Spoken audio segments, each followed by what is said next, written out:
would you say aspiring podcasters can really assure that their content is highest quality and stay consistent within their marketing?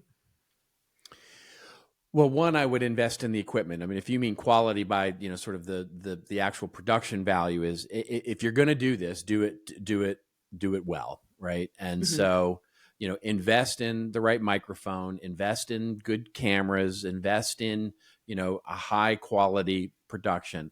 I don't care what people say about oh, it can be shot on an iPhone and it's okay. Nope. I absolutely don't believe that. I absolutely believe that beautiful matters, careful production matters. Great sound quality is absolutely the number one thing. It has to sound good. And if you're on your, Absolutely. regular laptop microphone and you're doing this thing on Zoom, it's just going to sound like crap. It's just not Hmm. going to be good, and people will not tune in.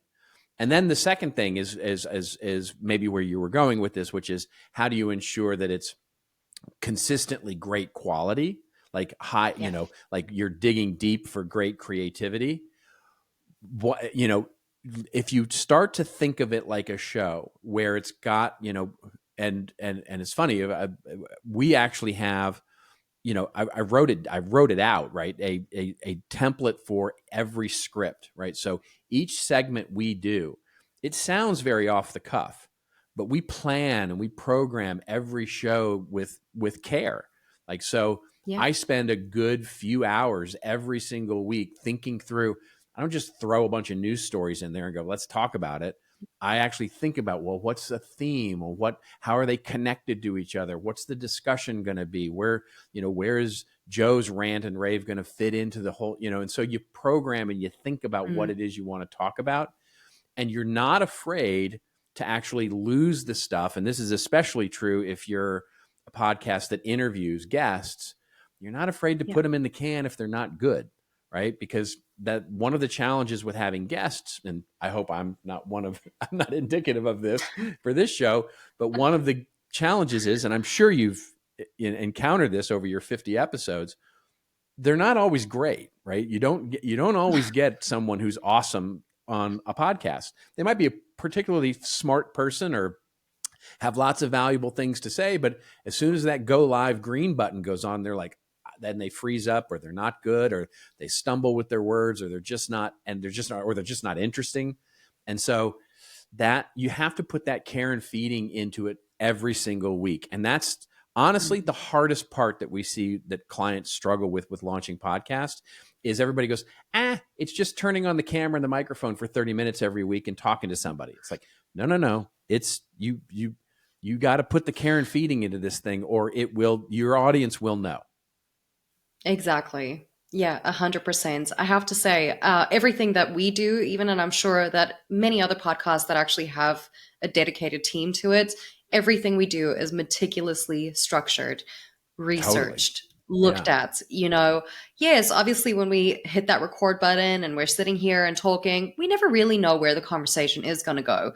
You might have a set of questions or topic suggestions, laid out, but even with this one, for instance, you kind of go with where the conversation is flowing. It's still on topic, and you're still learning a lot of stuff, regardless of whether you've set up your questions exactly to be the way that it is. I think you need to have or allow a certain amount of flexibility to still have a nice, um, natural conversation with whoever you're talking to, right? That's such an And I think important that's point. It's really an yeah. important point. And because what we see, and this happens a lot in agencies, and Hmm. the practitioners in the agencies in the audience here are going to smile at this, but so which is your CEO or your creative director might not be the best host for your podcast, right?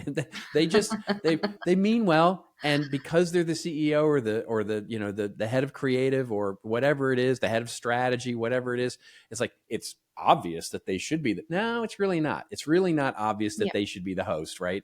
So there is a certain level of self-awareness that you have to have when you're putting up a new show to say, yeah, there is a skill involved here that, yes, we may take 13 episodes to develop and get good at it. And this person is up for being coached, and this person is up for getting, the right education in terms of how to make themselves a good host, a good interviewer, for example, just to your point, to be able to improv and move off to side roads and all those kinds of things.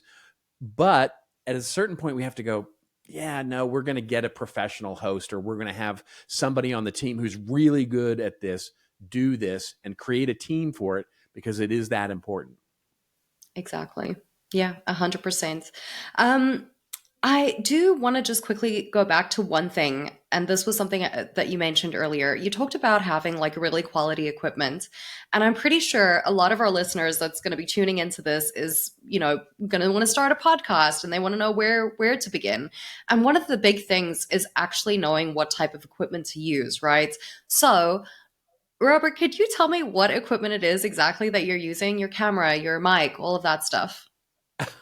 All right. Well, um, so my microphone here is what's known as the NPR mic. If you Google the NPR, like, when you hear any of their podcasts or any of their radio shows, and I've it's become a little bit of a funny thing. Saturday Night Live did a skit about NPR and the way that they sound, and all of that. So this is an electro voice.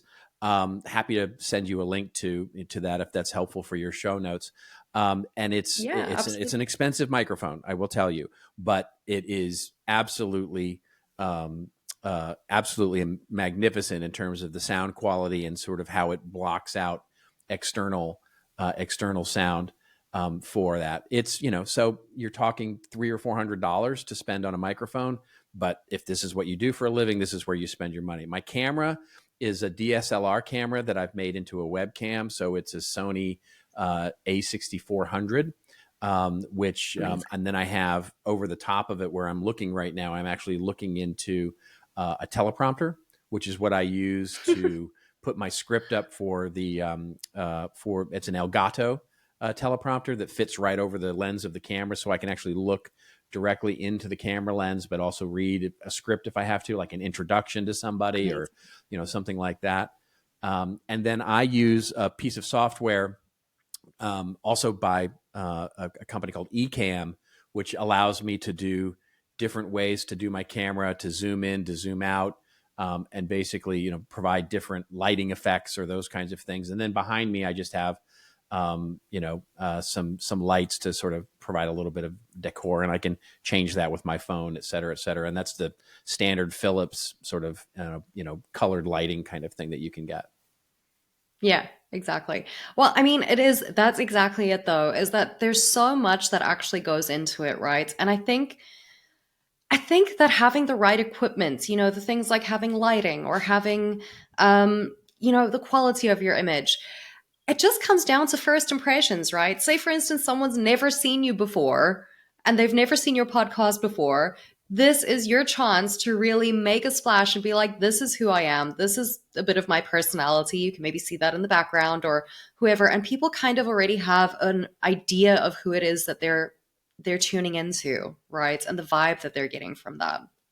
Yeah, it's incredibly important. And at the top of the show, one of the things that we talked about was the sort of change in the media consumption on social media. And so if you start thinking about when you start promoting your podcast, one of the things that you'll do is pull clips. And those Yeah. clips may become Instagram reels, they may become TikTok videos, they may become short clips that you post on LinkedIn, whatever those things are. What you're trying to do is, let's be honest, you're trying to get people to stop scrolling. Yeah. And if the thumbnail for that is something that looks like it was shot on an iPhone, and you've got sort of the blurred and then the vertical video, and it just looks like another iPhone video shot, Yeah. it's not going to go over really. It's not going to stop that scroll. But if it's beautiful, it's got a nice background, if it's got, if there's good lighting, if there's good sound, all those kinds of things, that's what's going to get people to stop scrolling. And then, of course, it's the content, of course, has to earn its keep. Of And course. interestingly, what we find is with that algorithm change, the fascinating thing, and we're still dealing with this, is something that we're still like wrestling with, which is because every single post on social media of your clips have to earn their keep, right? So in other words, Mhm. the thing that you did yesterday has no guarantee of being seen by the audience that sees your new clip today. One of the Exactly. content changes that we've really noticed is you kind of have to set context every single time. And so if you think about it, one of the biggest challenges is in the middle of an hour long show, and you're talking about, let's say, 5 or 6 topics. How do you set the context again for all of those clips? Sometimes it's really hard to do that, right? It's almost like, you've seen anybody who does a lot of video will know this, right? When you do an interview with a client or you do an interview with someone, and basically there's someone off camera asking you the question, and what they want you to do is, well, let's repeat the question again as I answer it so that we can Yeah. use the entirety of the clip without having to put text up or something like that. It's that idea, setting that context for what it is you're going to talk about. So it's almost a tell them what you're going to say, then say it, and tell them what you sold them, right? So that in every single sort of thing, and that becomes a key piece of how you sort of manage that sort of linking and getting into the social media algorithm contextually.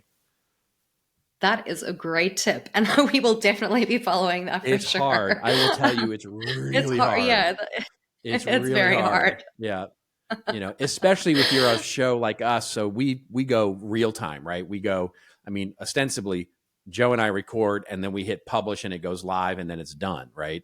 So it's really Mhm. hard to do in real time. It's easier to do if you do an interview show and you can sort of cut it up and then add in some context. It's the equivalent of sort of, when you do the intro off, in post production and then you bring it all together and cut it up.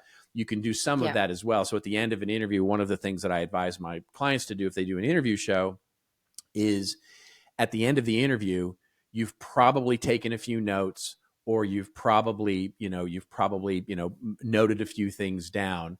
So the first thing is when Mhm. the interview finishes, if you're the kind of show that does like one of those cold opens where it's like, ooh, there's a cold open where you start with a provocative statement from your guest, and then boom, you go into your music, and boom, you go into your show, Yeah. which is a great way to do it, by the way, because 30 seconds is what you want on that YouTube video view so that you get the view and all of that. And so you do that cold open and you go, you answered this question so wonderfully, but I wonder if you could just do the 30-second version of it and sort of say this, right? And then have them give you a little extra behind the scenes footage that you can use to then cut it up. Joe and I can't do that, but if you're doing a guest show where you're editing stuff, you totally can. Yeah, absolutely. I think that's a really good idea, and I'm probably going to take you up on that at some point, actually.